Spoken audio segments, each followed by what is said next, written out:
So I see you're finally not spending your time on superhentaidragonlove.com and decided to check out some Kakarot info. That's cool. As we know, the season pass for Dragon Ball Z Kakarot will include 3 DLC story expansions. 2 will be original story episodes. Those 2 are titled New Awakening Part 1 and 2. We already got the first one, which dealt with Super Saiyan God and Beerus, and if you want to know all about the second DLC, I just put out a video about that 2 days ago, so go ahead and check that out. But as we know, the DLCs contradicted the source material big time. That's because they are labeled as original stories. While the third DLC is not labeled as an original story, it's simply labeled as a new story arc. Which means this DLC is going to be much longer than the previous 2 and will be more accurate to the source material, aka the manga and anime. Now talk about the third DLC was pretty quiet up until May 5th when it was leaked from one of the online stores for the game that the DLC was about Trunks.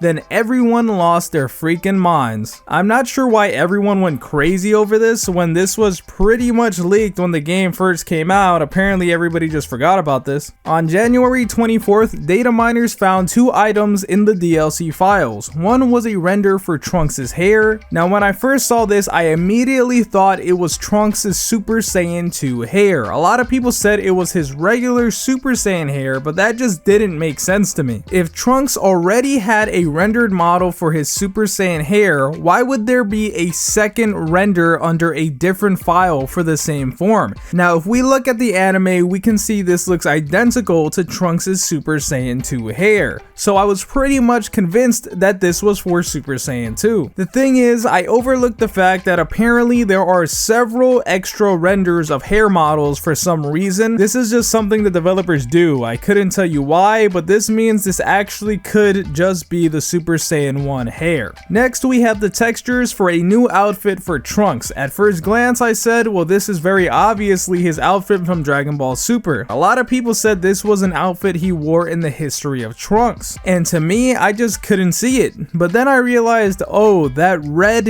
isn't his scarf that he had in Dragon Ball Super. I mean, when it comes to textures, colors could be all over the place, but if you look at Trunks' sword, that red is actually the shape of the case holding his sword. Once you see that, you can see how the rest of the colors fall in line with the outfit from the history of Trunks. Now if it was Trunks' main outfit from the history of Trunks, which is the blue and white shirt with the gray sweatpants, then we could still make an argument for the Goku Black arc because there is a flashback to where future Gohan died and Trunks obviously wore those clothes. But since it's a different outfit, we can't make that argument because he only ever wore this in the history of Trunks. So right now, any argument for this DLC being the Goku Black arc is just based on the fact that we all want it to be the Goku Black arc. That's obviously the arc most of us want it to be, but there's nothing to back up that claim when everything points to the history of Trunks. You may ask, why would they go back in the story instead of forward? And I wouldn't be able to tell you that. You would have to ask the developers,